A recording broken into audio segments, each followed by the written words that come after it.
بعد بحث طويل جبتلكم فيلم الأكشن والإثارة والرومانسية ليدي هوك.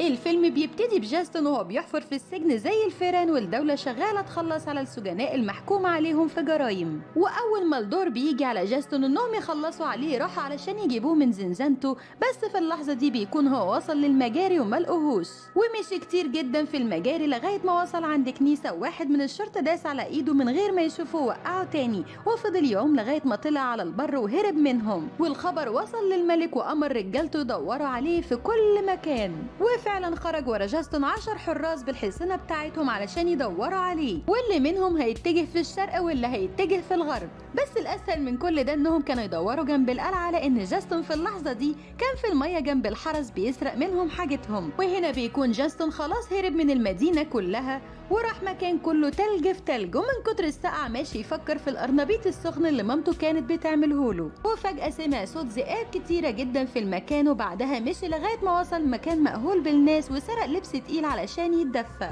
وبعدها راح طلب أغلى مشروب من الخمارة. وكل ده بيحصل وفي راجل كل لبسه اسود في اسود وحتى حصانه اسود بيراقبه من أول ما هرب من السجن. وبيكون جاستون بيقول للناس في الخمارة انه هيشرب على نغب انه كان مسجون في سجن أكويلا ونجا. ولسوء حظه علشان هو طبعا فقر كان قاعد مجموعة من الحراس وسمعوا اللي هو قاله، وقالوا له انت يا فقري لو كنت اتحشرت في الغابة احسن لك من غبائك ده. وطبعا حاول يهرب منهم بطرق مختلفة مرة واتنين وتلاتة لغاية ما في الاخر مسكوه وامروا بقتله. بس قبل ما ده يحصل في اخر لحظة الراجل اللي كان بيراقبه من الاول ضرب الحرس بالسهم وثبت الباقي بسيفه وهربوا منهم. وهنا عرفنا ان الخفاش في نفسه دوت اسمه كابتن نافار، واللي اتعرف عليه واحد من الحرس كان بيحبه، بس رئيسه هنا ما عجبوش الكلام وزقه على سيف كابتن نافار وخلص عليه. وهنا نافار يسكت، لا مسكتش وضرب كل الحرس الموجود وعلم عليهم واحد واحد وبعدين مشي. وهو في طريقه راح شاقط جاستون معاه على الحصان واخده معاه.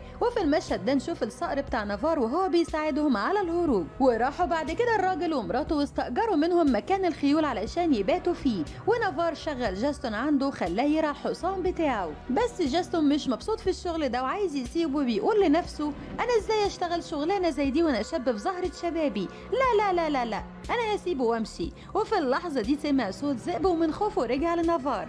وهنا الراجل اللي مأجر لهم مكان الخيول كان هيخلص عليه بالفاس بتاعه، وفجأة ظهر ذئب اسود وانقذه وخلص على الراجل. بس هو راح ياخد السلاح وكان عايز يخلص على الذئب، وفي الوقت ده ظهرت بنوتة زي القمر ومنعته. لا قمر واحد، نقول قمرين تلاتة اربعة. المهم جاستون بعد كل اللي شافه ده قال لنفسه انه اكيد بيحلم، مش مصدق اللي هو شايفه ده، واستغرب اكتر لما لقى البنوتة مصاحبة الذئب.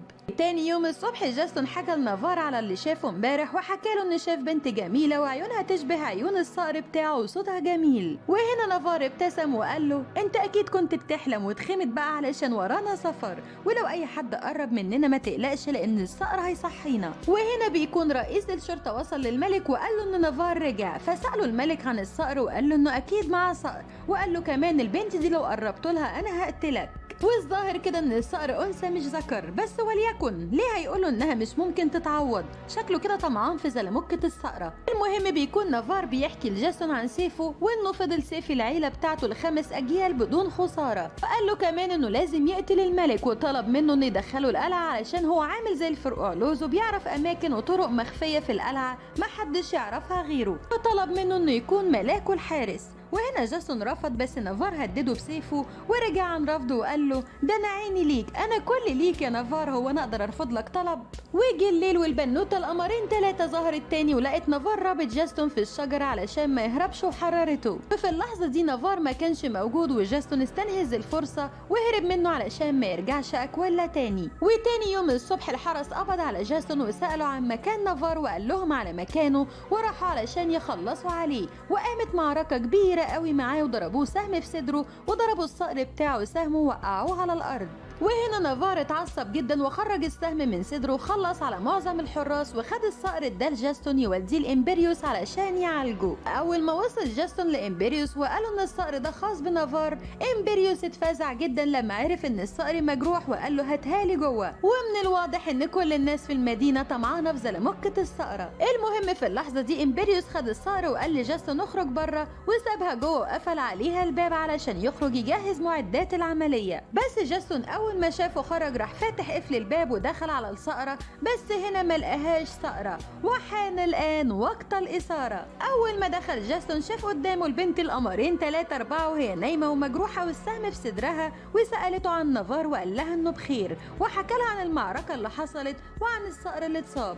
وبعد كده سألها هي بشرية ولا روح، فقالت له لا يا حبيبي أنا لا ده ولا ده، أنا واحدة بائسة. وبعدها دخل عليهم إمبيريوس وخرجوا بره وشال السهم من صدرها وعالجها. وهنا بقى إمبيريوس وهو بيحكي قصتها لجاستون وقال له إنها بنت محارب مات في المعركة، وبعدها جت تعيش في أكويلا مع بنت عمها، والكل وقع في حبها من كتر جمالها، وإن كل رجالة المملكة حبوها من الملك للغفير. وقال له كمان إن الملك حبها حب جنوني، بس هي قفلت في وشه الباب وحبت قائد الحرس واللي هو نافار. واول ما اتخانوا والقصه عرف سرهم للملك، الملك اقسم انه لو ما اتجوزهاش مش هيسيبها تتجوز اي راجل تاني، وطلب المساعده من اهل الظلام انه يلعن الاتنين علشان حبوا بعض، وعمل اتفاقيه مع الشيطان على انه يحول ايزابو بالنهار لصقر ويحول نافار بالليل لذئب.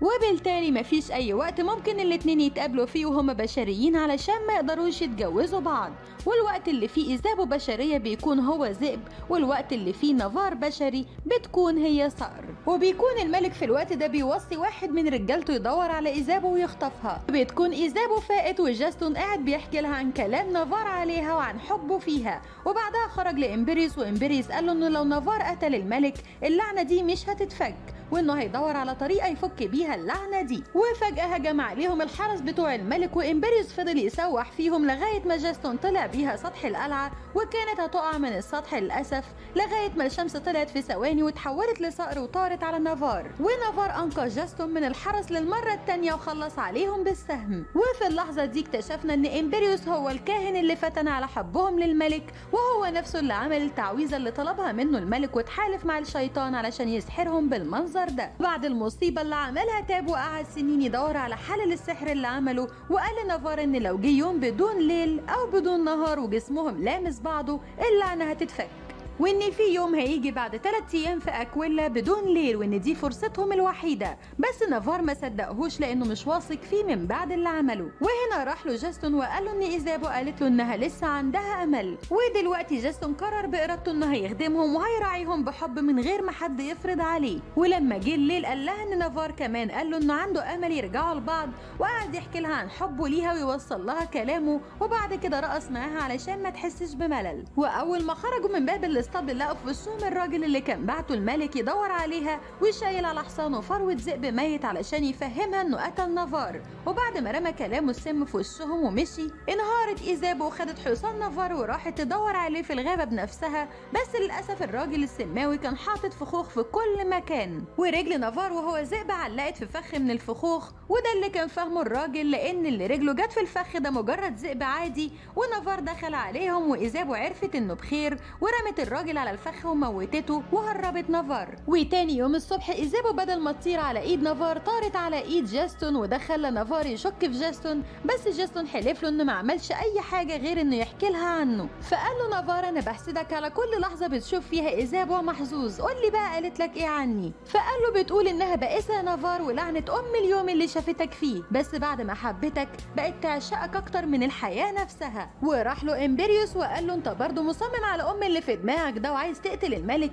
يا ابني انا مش قلت لك ان بعد يومين هيجي يوم في اكويلا من غير ليل وده هيفك اللعنه، ولو قتلت الملك اللعنه عمرها ما هتتفك.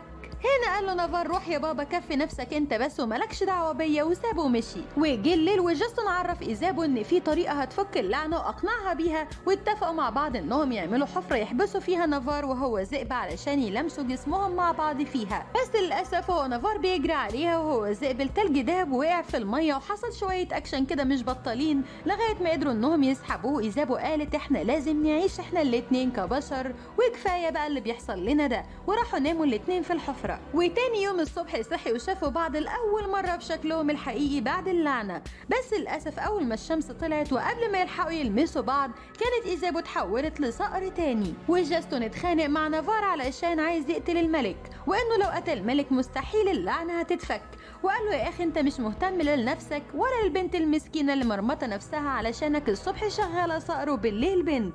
انت ازاي ما بتحسش كده يا اخي؟ ما تسمع كلام امبريوس وتريحنا كلنا. وهنا نافار اتعصب جدا ورماه على الارض، بس شاف في صدره جروح كتيره جدا. ولما سال من ايه ده، امبريوس قال له ان حصل له كده وهو بيحاول ينقذه من الغرق وهو ذئب. وهنا ضميره أنبه جدا واعتذر له وقرر انه لازم ينتقم من الملك اللي تسبب في كل ده. وحان الان وقت الانتقام. رجعوا كلهم اكويلا وامبريوس خد معاه ايزابو ونافار وهو ذئب ودخل بيهم القلعه وكذب على الحراس علشان يسمحوا له يدخل وقال انه جاي باوامر من الملك. وفي الوقت ده جاستون بيدخل القلعه برضه بس بنفس الطريقه اللي خرج منها بيها. وهنا نافار بيقول لامبريوس انه هيدخل يقتل الملك لان ده انسب وقت، بس امبريوس رافض علشان خايف عليه وعلى ايزابو من بعده هتعيش ازاي. فقال له انا لو جرالي حاجه وانا بقتل الملك عايزك تقتل ايزابو بسرعه وبدون الام. وبعدها راح للحرس وقال له بما اني كنت قائدكم في يوم من الايام وهرجع تاني قائدكم بامرك تسيبني ادخل. وهنا فعلا الحرس نفذ الامر وجاستون فتح له الباب من جوه. واول ما دخل اتواجه مع قائد الحرس مواجهه قويه جدا وبعدها ضرب كل الحراس واحد ورا التاني لغايه ما الشمس غربت. وخلاص امبريوس قرر انه هيقتل ايزابو زي ما نافار قال له. ونافار بدا يفقد قوته لانه خسر سيفه. راح جاستون مدخله سيفه بتاع العيله. وهنا نافار خلص على بقيه الحرس اللي كانوا قدامه وراح للملك وقال له ان خلاص ايزابو ماتت ومفيش حاجه خايف يخسرها تاني. وحان الان وقت الرومانسيه. فجاه دخلت عليهم ايزابو وندهت على نافار وبكده اللعنه تكون انتهت زي ما امبريوس قال. وقدروا يقابلوا بعض الاتنين كبشريين وقدروا كمان يلمسوا بعض قدام الملك ويكيدوه. ونافار رمى سيفه على الملك وخلص عليه وخد منه الملك ورجع يعيش هو وإيزابو مع بعض في تبات ونبات ويخلفوا صبيان وبنات. والفيلم يعلمنا ان الشر مهما طال هيجيله يوم وينتهي وهتعيشوا حياة ولا اروع. وعلشان الحياة تبقى ولا اروع فعلا روحوا دلوقتي اعملوا لي لايك وشير وسبسكرايب علشان تشوفوا كل الافلام اللي جاية اول باول.